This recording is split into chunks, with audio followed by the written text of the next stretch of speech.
to corporatised welfare. I've highlighted a story on this program in the last 24 hours where a young woman, a single mother, 3 young children, including a 10-week-old baby, she's on the Indu card, this corporatised welfare. By the way, Indu is set to pocket another $26 million for 2 years to run this cashless debit card as they expand it. I mean, this poor woman, she cannot buy, and we have the evidence, she can't buy bread or milk, but she can go next door to a bottle shop and buy an alcoholic beverage. Albo, the question is corporate welfare. Where does Labor stand on it? And will you scrap this ridiculous idea of an Indu card where governments are dictating to people how they are to spend their benefits? Well, we opposed it because it doesn't work. And all of the government's own studies and reports showed that it doesn't work also. There was a South Australian senator went into the Northern Territory and to conduct his own investigation, was able to buy grog with it, Rex Patrick.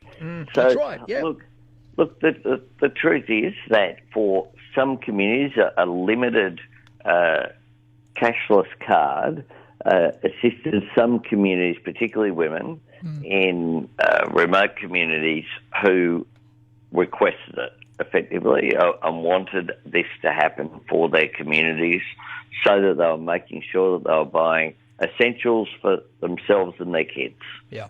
But this expansion is all about ideology rather than common sense. And for a political party that says it cares about individualism and the rights of the individual to seek to impose this on more and more people just defies its own evidence.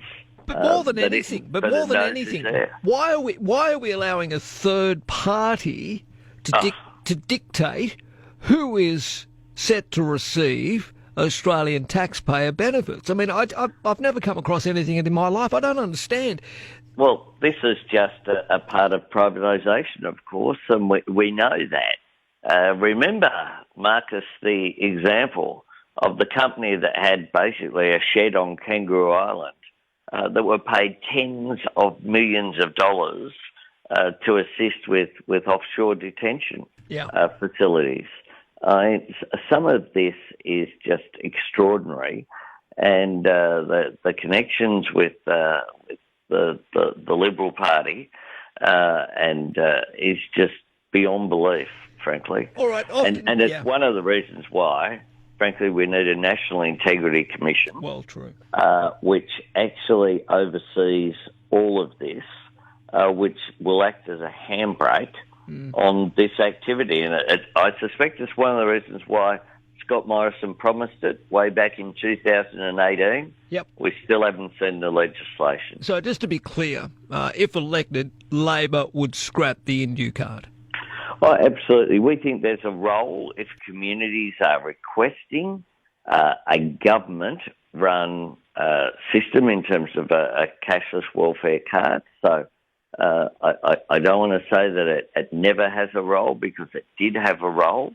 But the idea of a privatised organisation running the welfare system like this and doing it in a way in which they have an interest in its expansion. Yeah. That's the thing here.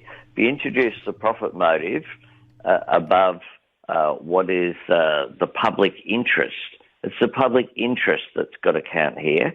And under Labor, that is precisely what we would do. All right. Now, often people from migrant backgrounds